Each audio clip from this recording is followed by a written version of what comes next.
I have crippling depression. It's such a throwback. Over a time on the internet, Suaslut has been known as an incredibly divisive and controversial artist. She's been regularly criticized for her early provocative titles and album covers, as well as the handling of topics within her music, and even accusations as serious as grooming.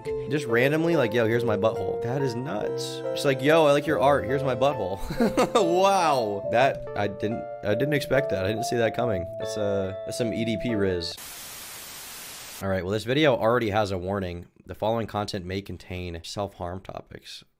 54K views. This video mentions transphobia, animal abuse, grooming, lolicon, and murder. Jesus Christ. Okay. Well, we will take a look at it. I usually like Testify videos, and also I like Stewart's music a lot. I've heard whisperings about allegations for, I feel like, forever now. I've heard people talking about it, but I feel like I've never really watched a full video going over it, and well, I like Testify's channel, so I assume he's going to do a good job. The rise of the internet has had one of the biggest impacts on the music industry, changing the very way we now listen to music and allowing more unique and refreshing ideas to flourish online and reach the mainstream. Artists from the likes of 100 gecs to Tyler the Creator owe a lot to how the internet gave them a platform for popularity, and one of the genres that has hugely changed thanks to it is breakcore. During the 2000s and 2010s, this offshoot of jungle and drum and bass, characterized by its drum breaks and fast speeds, was fairly underground, only represented— What kind of music is it? It's hard to like capture it with like 1 second of the music, but if you actually listen to the music, I'll just skip to a part. This kind of thing. I like the music a lot. I think it's very nice. Something about it is very pleasing to me, and what's also nice about it is that I can get work done while I do it. That's why I like to listen to lo-fi sometimes, because if it's music with vocals or like really crazy technical stuff going on, or like, you know, clear choruses and stuff, I find myself listening to the music more than what I'm doing. But if it's like breakcore, where it's just got like kind of stuff going on, you know, it can be background music. It's not too distracting. You can just listen to it and zone into what you're doing. You can lock in. So I like it. I've always liked it. I mean, you know, there's no question that a lot of the times artists are complicated people. You know, some of my favorite artists and bands are undoubtedly not great people. But, you know, the music is good, the art is good, so you can appreciate it for what it is, I think, without endorsing what they do. That's the way I see it. It's pretty soy, but it's got some swag. Exactly. It is soy, but a lot of soy is good. A lot of soy music is good. To wider audiences by a few standout artists. But nowadays, you can find breakcore playlists and compilations with millions of views, and whether you like it or not, one person gets a lot of the credit. It was in 2020 when a previously unknown Australian artist took the YouTube algorithm by storm. Her name was Suaslut, and her new style of atmospheric hellscapes paired with energetic drum breaks resonated with hundreds of thousands of listeners. Despite leaving the internet only a year later, her music has gained incredible praise and still has a devoted cult following. But this is not a video where we discuss her discography. Over a time on the internet, Suaslut has been known as an incredibly divisive and controversial artist. She's been regularly criticized for her early provocative titles and album covers, as well as the handling of topics within her music, and even accusations as serious as grooming. It only took a year for it to gain hatred from every part of the online spectrum, from Twitter and TikTok users to the likes of Kiwi Farms and 4chan. Combine that all with a previously mentioned cult following, and the facts of the situation become rather hard to track. Until today, where we will be sifting through the files and setting the record straight. In this video, there is information you may have misjudged, and information you will see for the first time. This is Suaslut, a history of controversy. Can I just say the editing in Testify's videos is very nice. It's very nice. I've stopped caring about aesthetics as much for a while. I'm kind of getting back into it now, because I think they are important, and I've always just had fun making things that like look cool and having nice editing. But, you know, for a while, my kind of mentality was like, whatever gets the video up fastest and is the most utilitarian is what matters. But lately I've been just thinking it's cool to have nice visuals. It's cool to have swag, unique visuals that people will remember and will stick with them. And this is nice. It looks good. We don't know much about Suaslut's early life or identity in general, as she's remained mostly anonymous. The best place to start is in 2015, when Suaslut, age 15, would start posting videos online under the moniker of Sad Boy Sheldon. Sad Boy Sheldon. Young Sheldon. Most of them have been wiped. Archives do exist. At the time, she was a big fan of commentary YouTubers such as Leafy is Here, Parasitical and Idol. Wait, really? I didn't even know that. And her humor from then reflects that. She would only start getting into music after she joined Punk's Bakery, although barely any archives exist at this point. One of the only sources for this is Person A former member of Punk's Bakery, who provided an anonymous testimony, backing up their claims with proof of previously lost album covers, complete archives of Sad Boy Sheldon film music, and allegedly old DMs of Suaslut. Person A states that Sheldon joined Punk's Bakery in October 2015, after the band found a terrible fanfic about Jenny Wakeman from the cartoon My Life as a Teenage Robot. They decided to record an audiobook of it for laughs, and this is how Sheldon would find them. She decided to make crude animations for the audiobook, and from there she was invited to the Punk's Bakery Skype group. The group would start working on the next album in 2016, titled Crippling Depression Inc., with Sheldon starting to get into music production, and she had an instant talent for it. Within a few weeks, she had started producing mashups and gaining success. Her most popular video at this time, a Hotline Miami Death Grips mashup, would end up getting launched into the YouTube algorithm and getting over 2 million views. And down the line, her mashups would also be featured in the videos of her idols, such as Paracynical. But not all that came from this era aged as well. Suicide was also in charge of making the covers for the albums released into Punk's Bakery, with the aforementioned Crippling Depression Inc. having a parody of a Gorillaz album Depression. Just this picture is so... I hate this album cover, but it is like so of the time, like 2015, 16. I have crippling depression. It's such a throwback. Relevant because it was a precursor to another album cover that she made whilst with Punk's Bakery. Only this time it later became far more popular for all the wrong reasons. During this time, Person A also recalls that another member of the group was dating a girl who would doodle, and she drew a quick sketch of Suicide's OC. This apparently made Suicide obsessed with her, even though she was dating someone else, and according to Person A, that quick doodle was followed up by Suicide sending her an unsolicited picture of her asshole. Whoa! Her asshole? Just randomly, like, yo, here's my butthole. That is nuts. Just like, yo, I like your art. Here's my butthole. Wow. That, I didn't expect that. I didn't see that coming. That's some EDP riz. The girl handled it well, and the group made it into an inside joke known as the Sarlacc Pit, but obviously that does sound like pretty weird behavior. And Suicide's alleged openness about their sexual nature is something that correlates with later public posts. Over the next couple of years, the Sad Boy Sheldon channel would bring in more— yeah, I mean, they're probably a addict. More views and subscribers, especially with the Death Grips and Hotline Miami mashups garnering a lot more attention. Yet despite this success, she was growing closer and closer. She has Grande in her channels that she likes. That's nuts. To her own personal music. After all, from a creative standpoint, does anyone like Grande? Did anyone ever think that dude was funny? I think the only thing I liked that he made back in the day was, what was that? Fuck, he made some, what was this song? I can't even remember it. The song's like,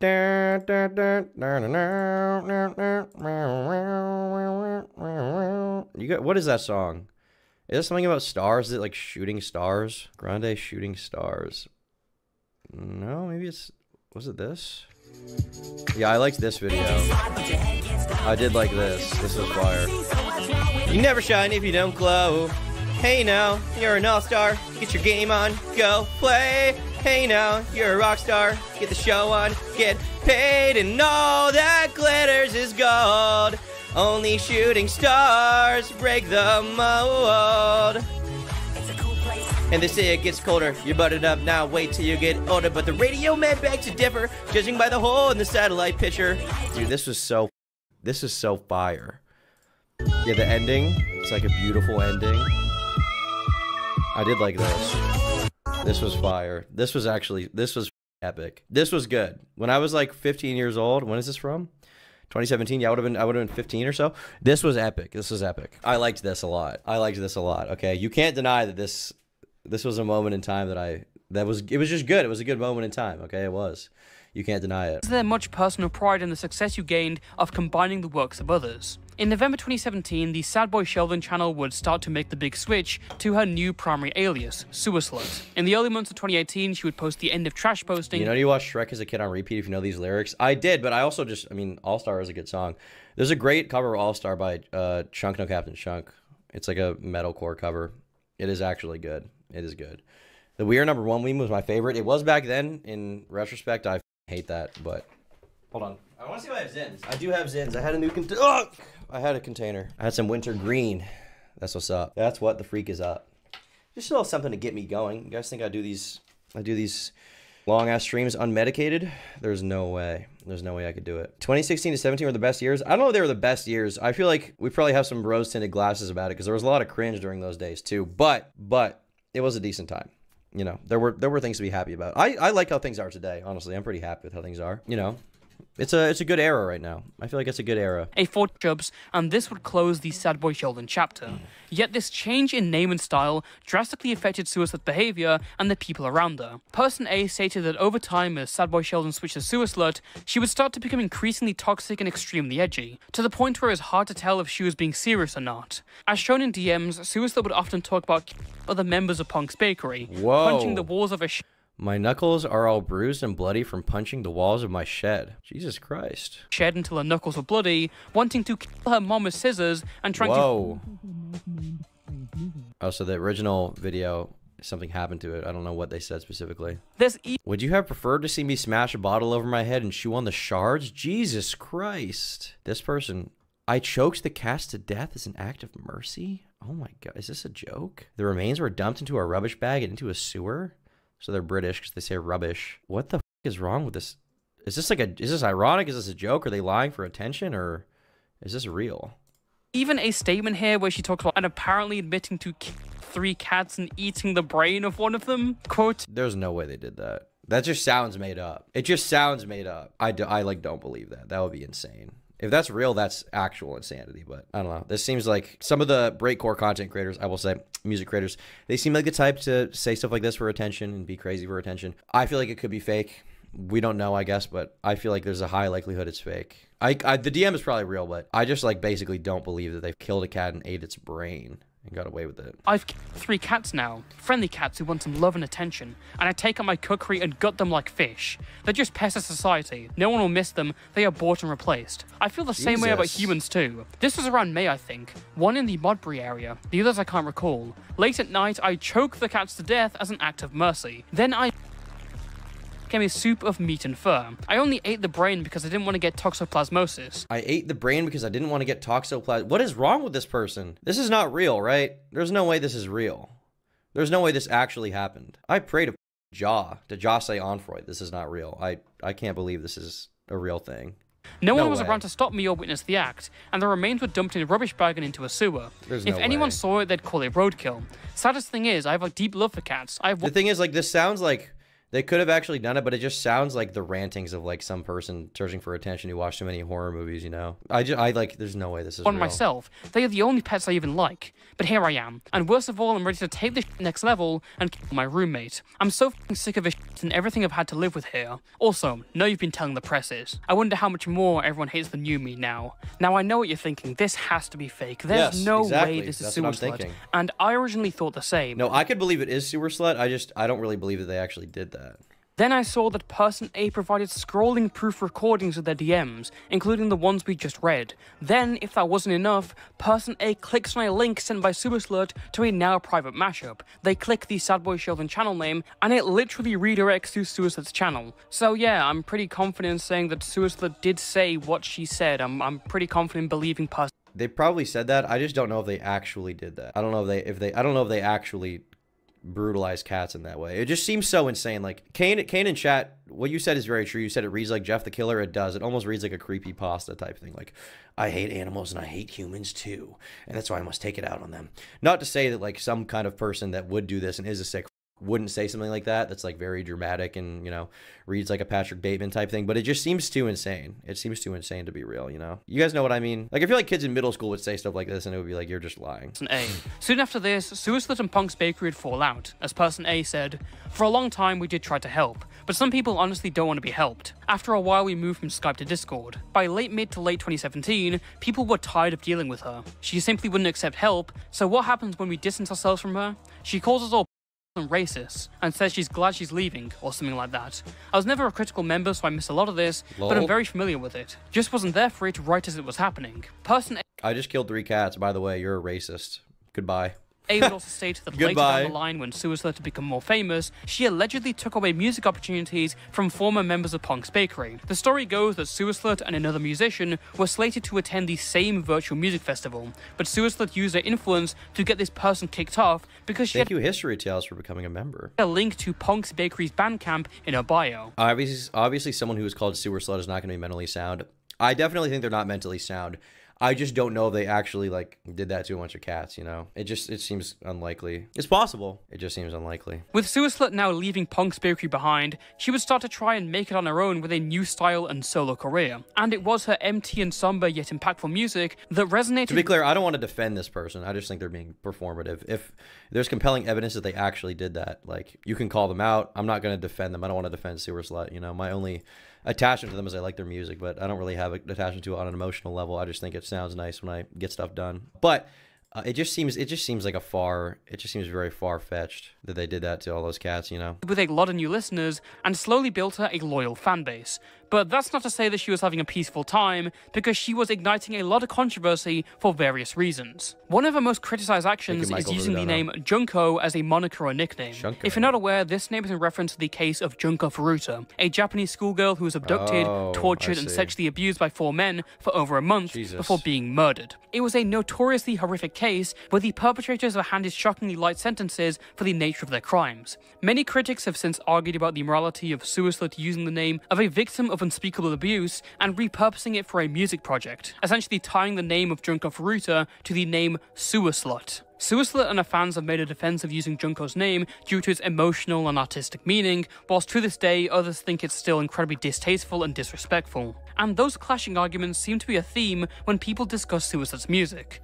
I mean, it's undoubtedly distasteful, I think. Probably. But I don't know if I care that much, like, if you name yourself after a controversy or something, or you name yourself after, like, someone who died, you know, your music name. Like, it's insensitive to the family, obviously, and I would feel bad for them, but on a personal level, am I personally mad about it? Probably not, you know. There could be an argument for being artistic. Like, there's definitely songs I've listened to, like, I mean, like the song Jeremy by Pearl Jam, right? That song is about school shootings. I don't think it's about a specific one, but it is about the subject. I think you can talk about those subjects in your music, in your art. You can talk on them, you can confront them. The more problem is that they specifically named Junko, and that is it's undoubtedly can be seen as insensitive, you know. For example, one of the most recurring topics in Suicide. It's creepy, but I'm a Cradle of Filth fan. Yeah, exactly. Like it can be insensitive, but a lot of other artists have done it. I don't know if it makes it right necessarily, but, you know, you can make an argument about it being for artistic purposes, you know. Such music was the theme of alluded to in the titles of tracks or samples used in their songs. On Suicide's first track on their first album released in 2017, their best song, and I think their most popular song, is Mr. KMS. First thing you would have heard is a distressing sample of a child crying to 911 after having found their older sibling taking their own life. Already that's a pretty risky sample to put in, but then when you title the album Don't Be Afraid of Dying, that makes it look even worse, even if the intention was just a Hotline Miami reference. Other attempts include the track Nice Ways to Die, released in 2019. Yeah, this is, I mean, you know, Sewer Slut, whether they're, you know, exploring these complicated themes in media or not, I think it's very clear they seem to be a mentally unwell person who's very, you know, obsessed with, like, death and, you know, anheroing, whatever you want to call it, taking yourself out, where they're obsessed with that. And they seem to be a very, just a very disturbed person.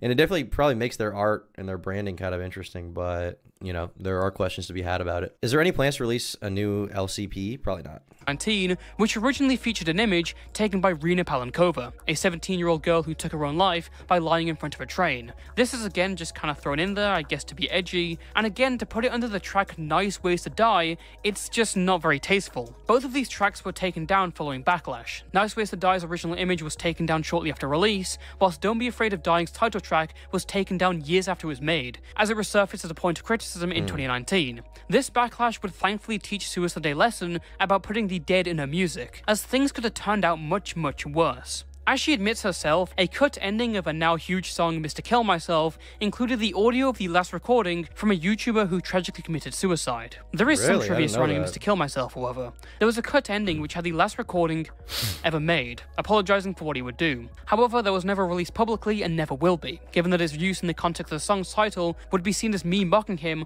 or trying to profit off his suicide. Out of respect, I'm not going to name this person directly, and I've omitted them from any mentions, but if you know who they are, then you further understand how disgusting this is. Especially considering... Is it like Ronnie McNutt or something? Who the f is it? I don't even know who this is. The title and the fact that this individual had taken their life only a few months before Mr. Kill Myself was released. Oh, it was like super recent. It was months before. That, I mean, that's pretty, you know... That's crazy. I'm surprised they did that. I'm surprised, especially because like they exist in like a I think Sewer Slut is trans, so they exist in like a very kind of sensitive community socially. So I'm surprised they went through with that, considering those people would get like really upset about it, you would think. released. Sure, it's good that Suicide had the Oh, is it? There's no way it's Etika. No way. There's no way they put Etika in. Like the person who died that people are the most sensitive about online, and like, you know, the Joy-Con boys to this day are like a super strong fan base. There's no way they put Etika in. There's no way. I don't even believe it. I don't believe it. foresight not to put them in. You said YouTuber, he did. It could be anyone else. Yeah, I was too mad. But for someone who was If it 19 was Attica, that is crazy. That is nuts. at the time, that's kind of the bare minimum that's expected in emotional maturity or common sense. Alongside this, people also criticized Suicide for the covers on her albums. Now, the one that everyone points to is a cover of an EP that apparently contains a picture of something that's been filtered to all hell, with people saying it's a painting of a or an actual picture of a. Edgy and lazy, honestly. Death metal's been writing about these topics for decades, but this person's just attention seeking. A lot of like rock and metal music is very attention seeking though, and like edgy needlessly, so I don't think that's really a good argument. Or apparently CP. A lot of people point to this when criticizing Suicide. Personally, I'm not going anywhere near that. I'm not even going to look into it. If there's rumored CP attached to that, I'm not touching that with a 10-foot pole. To make things Probably a even good idea, worse, testify. Suicide also once told someone For that she your sampled CP in her album. I sampled a sadistic pedophile describing his abuse from a documentary, not actual CP. I spoke to one person where I claimed to have done it, but it was like edgy. Otherwise, there's no proof regarding that accusation. This, according to her, is also fake and was done to seem edgy. On a more definitive level, Suicide has on any few of their music covers. One of them is the cover for the album Starving Sluts Always Get Their Fix, and the other is a censored version for the single Siberia Layer 2. Both of these covers have since been removed after backlash. What's weird is that people have used the censorship of her album covers to show Suicide changing and moving on from her views, but it's her behaviour that still puzzles me. On the 1st of February 2020, a few days after the release of her album Draining Love Story, she had this Twitter interaction. Yeah, even ones I like Suicide, has some lolly imagery in one of their covers, though I don't know if it's ironic or not. Not something I do now. In hindsight, I wish I didn't do it, and I'd prefer not to push people away from my music. To answer your question about if it was irony or not, it wasn't. That was just to be edgy. Just to be edgy. Huh. So are they saying they themselves are not a lolicon?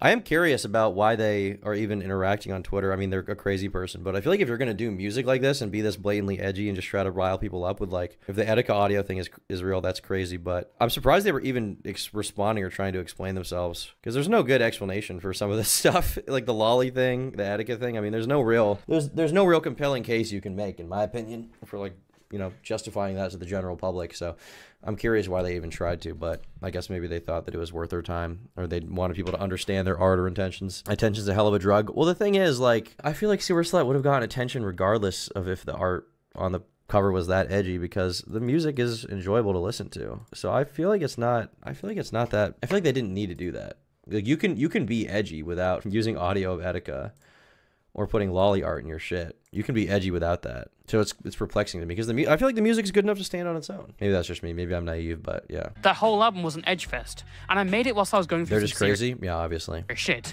But you know, people change. Yet only a couple of days after this, she retweeted actual lolly of a character. Jesus. You dumb idiot fart baby slut. Jesus Christ, bro. What is going on?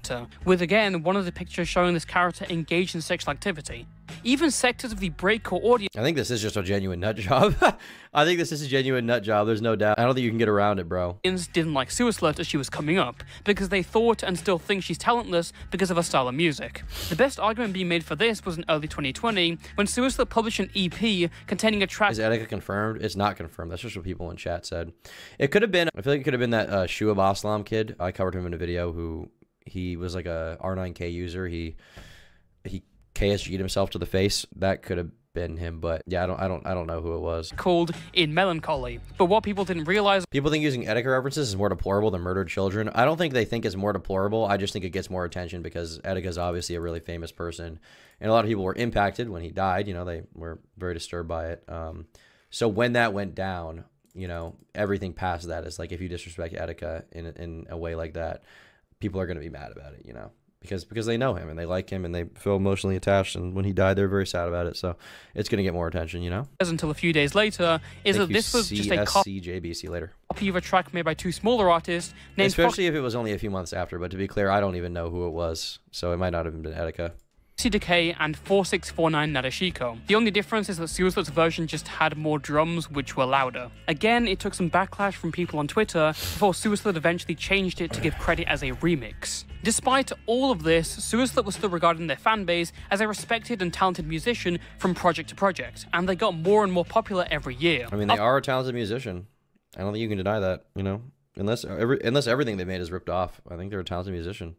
Off the back of a number of well-received albums I still like their stuff, you know? I'll probably still listen to some of their songs even past this point. in 2020, and many successful songs that managed to get into the algorithm. Just gonna try not to think about whatever's going on here. Suicide was riding high off her newfound fame and reached over 100,000 subscribers. She'd even managed to get a place on A2B2's Night of Fire, a prestigious experimental event hosted by Andy Morin, one of the members of Death Grips. Her popularity would go even higher after she made a remix of the song made by the K-pop group Luna, introducing the TikTok audiences to her music. But what got her to a peak of success would also lead to her largest controversy yet, as her newfound audience soon came across her old edgy albums from the Punk's Bakery era, especially the dreaded N-word album. Yeah, because they kind of entered the LGBT sphere, and those guys don't like stuff like this at all. Despite the fact most of these, you know, modern trans people who are super ardent about that stuff were like into super edgy stuff in 2016. They hate when they see it. They get really mad about it, and they project their anger over their past actions onto other people. A significant portion of Suicide's audience would eat her alive for this, even through her constant apologies and contributing funds to charities. Actually, this ended up in her having a breakdown in November and posting this incoherent mess of words. To the patrons. I'm just vibing out right now. No need to think deeper. Just enjoying myself, having a good time. I'll let the intermission play while I'm stealing his content. May as well. As Suicide was imploding, many users took notice of her behavior online, especially her openness about being sexual in the timeline. She would be publicly consenting to cum tributes on of a character, announcing she was drawing Rule 34 on her Patreon, posting thigh and ass pics online to her social platforms, and announcing on Twitter that she took 4 hours to organize her folders of Rule 34 and hentai. Jesus Christ. This person has a fucking collection. They've been collecting hentai for... It took 4 hours? Dude, I'll never understand people who download... I still have never understood this. Like, why do you need to save onto your computer? Why are you masturbating to so much that you're saving it onto a hard drive? That's very strange. If you're gonna watch... which you shouldn't do, but if you're going to, just look it up or something. Why are you on... Why are you saving it to your computer? That's how you get into a Vosh situation. Again, considering the claim made by Person A from Punk's Bakery, this might seem like a case of deja vu. The resurfacing of the old N-Word album was the real turning point for Suicide's career. N-Word album. Even through the tons of support she was receiving and the consistent rise of her channel, there was a the N-Word album is just awesome. That's just cool. Sizable amount of hate against her for different reasons. Ever played any instruments? I played piano for a long time growing up. People from every side of the This is very internet would Volshian, begin to you're take right. note of her actions from here onwards, and she just couldn't take it. In February 2021, she would end up in a psych ward and took an extended break from the internet. To those who have none, I donated $2,000. This is all the money made from the world. And I urge you all to donate and spread the link to the charity around. But people were more concerned about what I did than what I was doing, and I doubt even one of them pledged $1. So I left. I said, F it, after getting harassed by both 4chan chuds. She's getting harassed by the chuds and Twitter nonstop. I left, and I have no interest in returning. The whole ordeal ended up with me in a real psych ward in February. Start smoking cigs in your room. That's a good idea, Brandon. I should do that. Around this When I have time, the her house, fans would it's also over. set up like a Discord that was tied to the subreddit dedicated to her, but that didn't really help much as it was constantly forced to shut down, either from raids or just the toxic community that it housed. It was eventually brought to an end after relations with Suicide later soured. A large part of why we've decided to go ahead with the rebranding of the Discord server is also due to Suicide's behavior. I'm personally aware of it due to the fact that I used to be in frequent contact with her. During that time, she has proven herself to be an incredibly manipulative and toxic person to be around. It's right.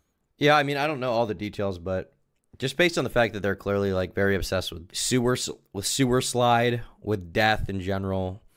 They clearly have a very, very morbid, kind of sick fascination in a way with, you know, some of these very dark topics, you know, using Lolly in their cover art or whatever. It's not that surprising. They're a f***ed up, you know, head case, right?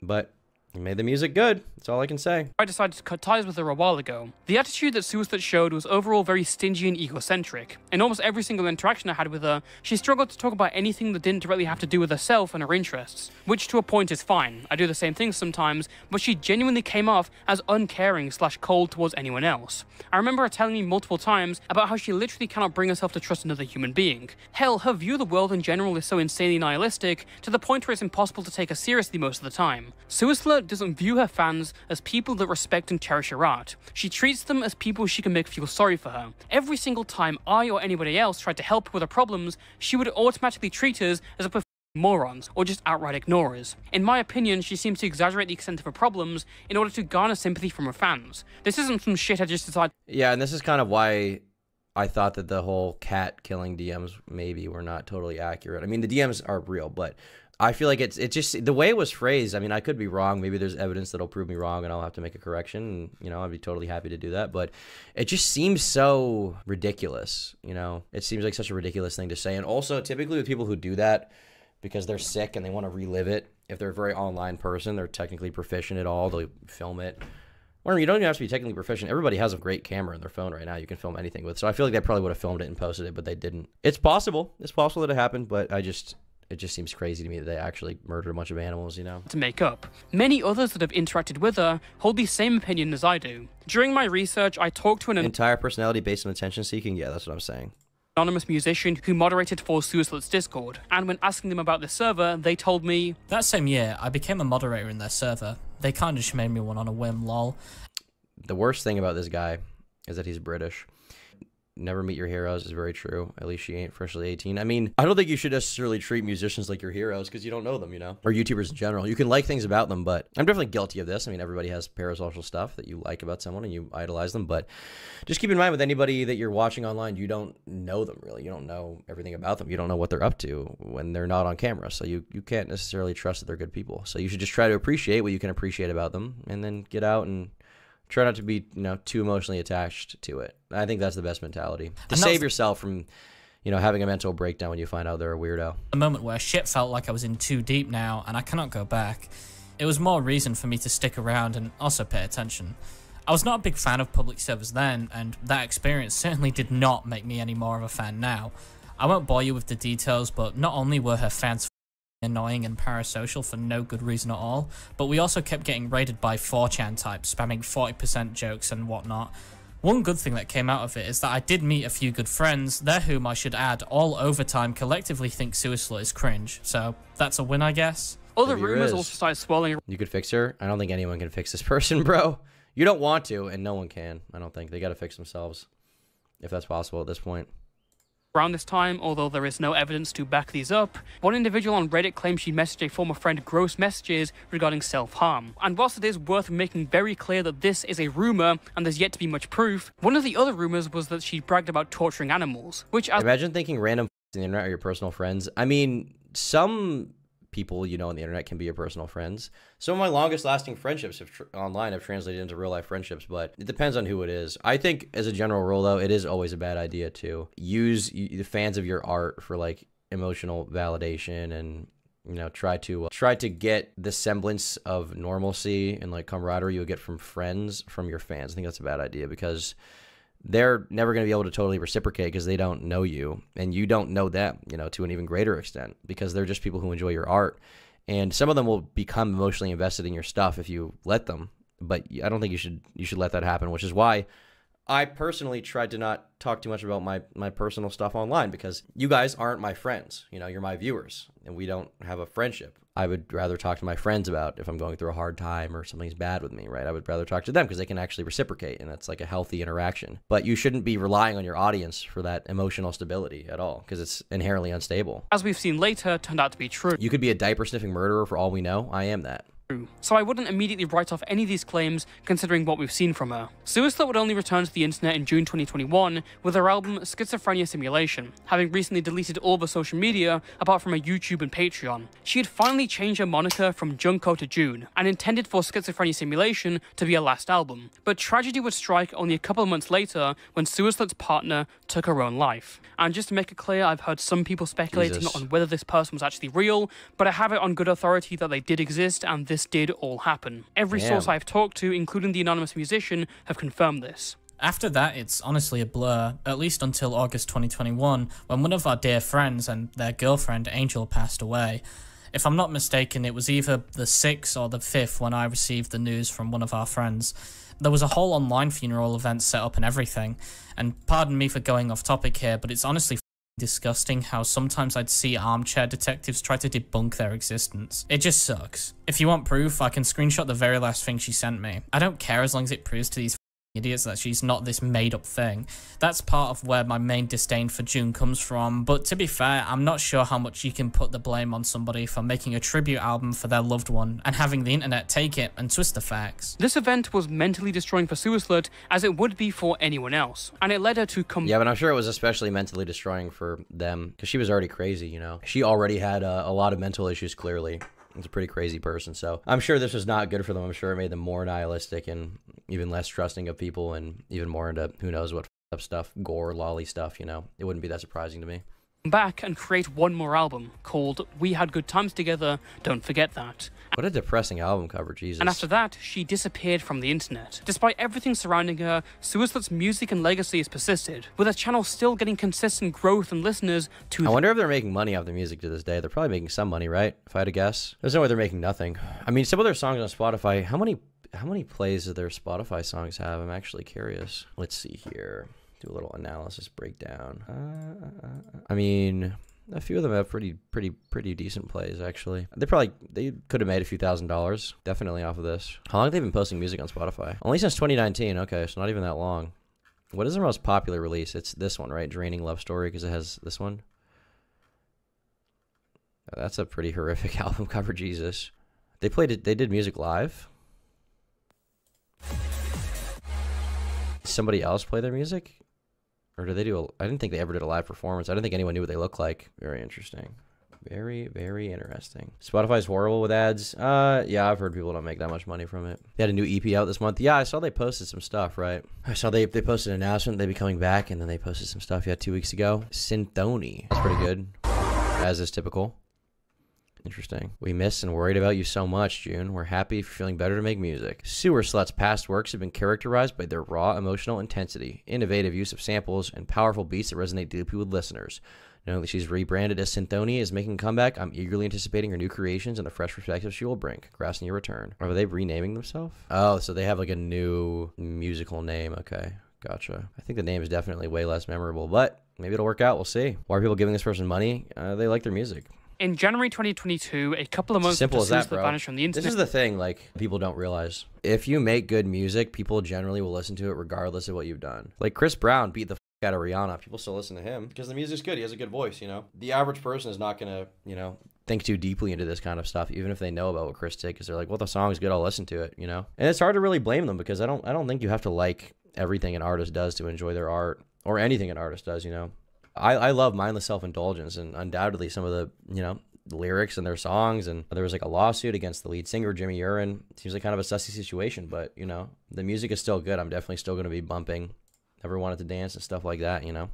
A grooming allegation sprung up from an anonymous user who went by Gua. Gua and Suicide first met on Instagram, although the circumstances of their friendship starting aren't entirely clear. Gua was a fan of Suicide's music prior to this, and they became friends in around late January 2020, as seen from an old screenshot of the DMs posted on Instagram stories. Unfortunately, this is the old on Instagram, as Suicide's account was deleted whilst Gua was gathering her evidence, but this is far from the last screenshot that proves these DMs. In their Instagram conversation on the 1st and 2nd of February 2020, Suicide starts talking about with Gua, having not even asked for her age yet. Then she asks for her age, where she confirms she is 16. At this point, according to all online records, Suicide would have been 19. Suicide continues talking about and asks for Gua to send some, to which she complies but also notes she's in a relationship. Suicide continues talking about a addiction, saying, I struggle with it though. You have no idea how I get when I'm like this. It's literally like a junkie without meth. Suicide later follows that up by offering her Discord tag to Gua, saying, appreciate how lewd you are, would date you in a second if I could, not to be a creep or cunt,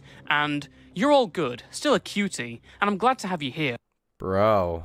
From here we move to the conversation. This person is a major addict. Haha, cuck, willing to submit? You want to do something later? Jesus. On Discord, picking up in the early hours of February 1st. Again, I know that Suislet is only represented as a deleted user here, but I'm gonna ask you to bear with me here. The links will start turning up pretty soon. The first thing of note here is Suislet apparently sending a picture of her face with a wig on. Gua alleges that Suislet would show her face several times whilst on facecam with her, but obviously though it's hard to prove this as Suislet has never really shown her face. You're right, bro. On the 2nd of February, Suislet sent lolly porn of a character to Gua, and if you remember, it's in the exact same art style as this retweet, which we mentioned earlier. In fact, this picture was sent to the exact same day that this tweet was retweeted by Suislet. The following DMs then talk about how Gua sounds like Suislet's girlfriend, Suislet again flirting by saying that she would Gua if she had the option, them talking about buying nudes, and them discussing and sending lolicon, mentioning the character Nagatoro from the manga Don't Talk. Bro! Oh my god, this person's a freak, bro. Okay, not gonna lie, I kind of wish I hadn't seen this video, because now I don't want to listen to their music, to be honest.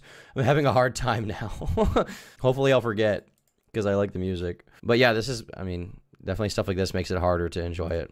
Toy with me, Miss Nagatoro. On the 4th of February, Suislet talks about how Cheru is going to do art for her, referring to Cheru Doodles, an NSFW artist who later worked with Suislet on the song Cheru's theme. After Gua asks Suislet about who Cheru is, she responds, I've never understood being a not safe for work artist. Like, your entire life is consumed by, like, sex and jerking off. That doesn't seem very healthy or good.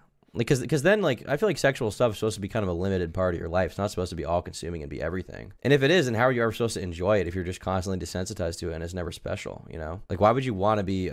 I guess it is profitable. Yeah, it does print money, but is that really worth it? Maybe it is worth it for that. She drew and posted on the 29th of January 2020. From then onwards, they talk again about as well as Suislet giving Gua advice on how to improve drawing. On the same day, Gua asks about her pirating thing with FL Studio, and Suislet tells her what to do. Again, worth noting, because Suislet has publicly stated that she made her album Drowning in the Sewer using FL Studio. From then on, they continue talking about again, and Suislet also again says that Gua sounds like her girlfriend. Moving ahead, the next conversation is on the 6th of February, as Suislet complains to Gua about her issues with payment, as she could not withdraw the $2,000 of her earning on her PayPal account, and Gumroad were restricting her payments. Again, this correlates with a tweet that Suislet posted later, talking about her financial issues with multiple platforms. The DMs continue throughout this day, with Suislet remarking how they want to f the pain away, and Suislet saying this to Gua, "If I could, I'd touch you, but..."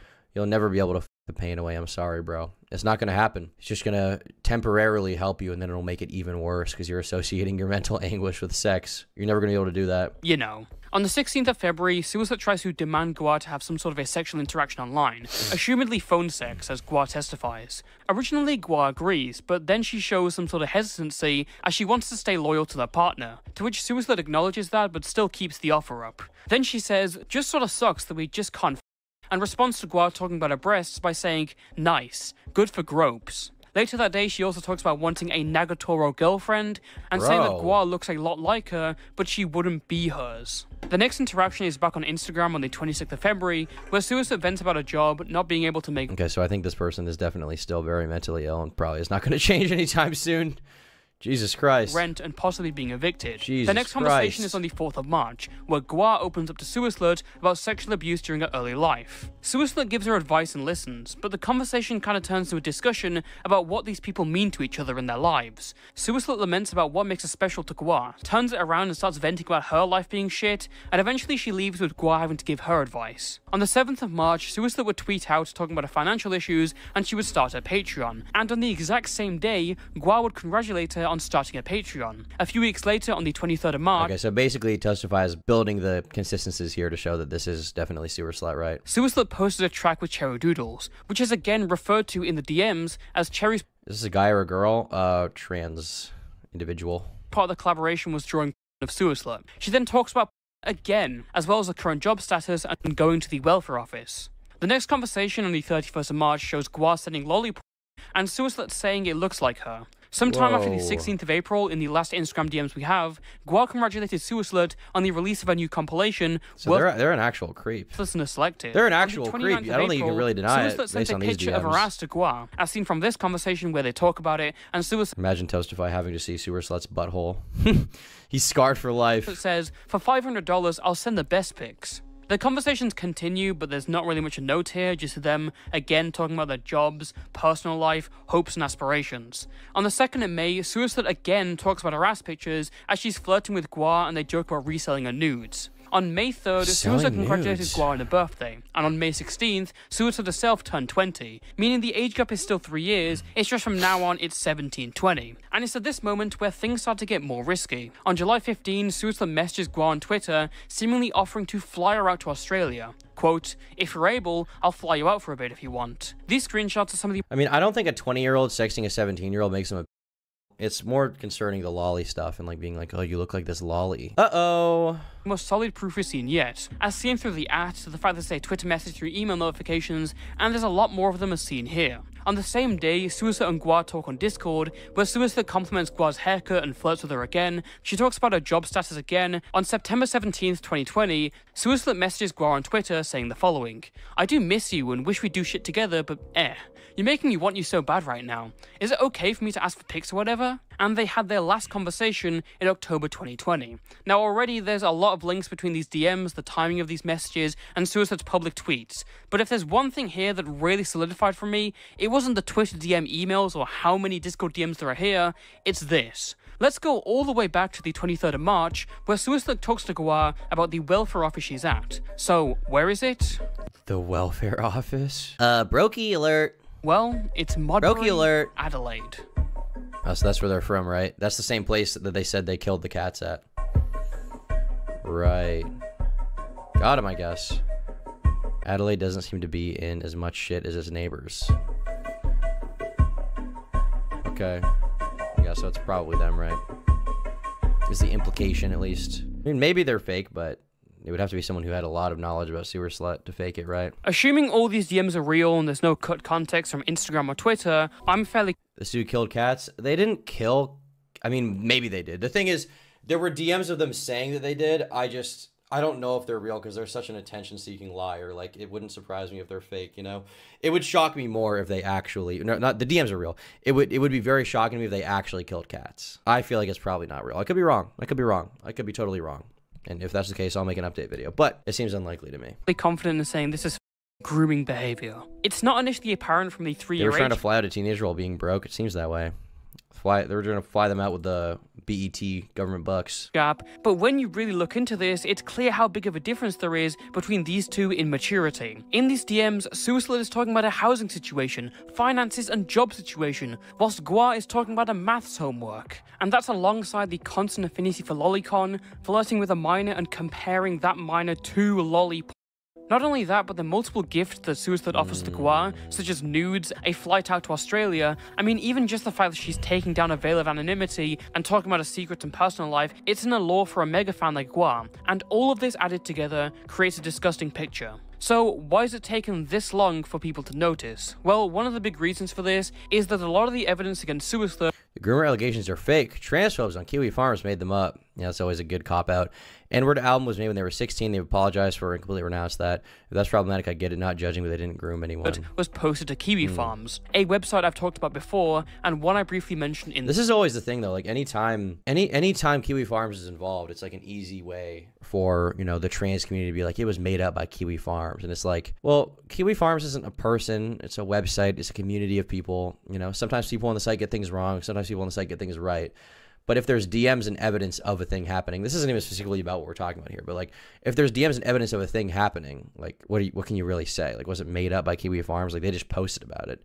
You may not like them or what they say. You may not like some of the stuff that is permissible on that website, but if the screenshots are real, what can you really say? For those unaware, Kiwi Farms is an online forum made for talking about internet personalities or lolcows. It's also a site where everything is allowed, which has gained the site a reputation for transphobia and gathering doxes, among other things. And the common sentiment among Suicide's fans is that stuff from Kiwi Farms is false because they're transphobic, and this is their motive to fabricate evidence against trans people to make them look bad. But to say that this evidence is fake fake with barely any other excuse other than it's from Kiwi Farms doesn't make sense. We're talking about around 1,500 messages on Discord, some of which line up with tweets that Suicide has made, alongside messages sent on different platforms. I think it's pretty unlikely that these are faked. And I'm sorry, there's just a really obvious point that I have to make here. If someone was faking this information against Suicide, why would they not put a username in most of the screenshots? Who fakes evidence against someone by putting deleted user as the person speaking? Another question is like, why didn't Suicide say anything about it? You know, how come they never responded to this particular allegation when they responded to so many of the other ones about, like, you know, the lolly cover art? You know, they were like, oh, it's just me being edgy. Or the N-word thing. Like, if they acknowledge that, why not acknowledge this? Maybe it is totally fake and they were just off the internet and that's why they haven't talked about it, but, you know. Speaking, the bottom line is you can absolutely despise Kiwi Farms, but that will not invalidate that the evidence they hold in the situation is damning. But who am I kidding? I bet someone's just going to try and write this whole video off because I use them as a source. True. Toastify is extremely transphobic. He personally called me last night and said, man, I hate trans people, and that's why I'm going to make the sewer slut video. And I was like, okay, well, that's interesting, dude. I'm going to expose you tomorrow, and now I've done it. So you're owned, bro. Other defenses include people bringing up that the age of consent in Australia is 16, so it's fine, when I think it's more relevant to look at this from a moral perspective rather than a legal one.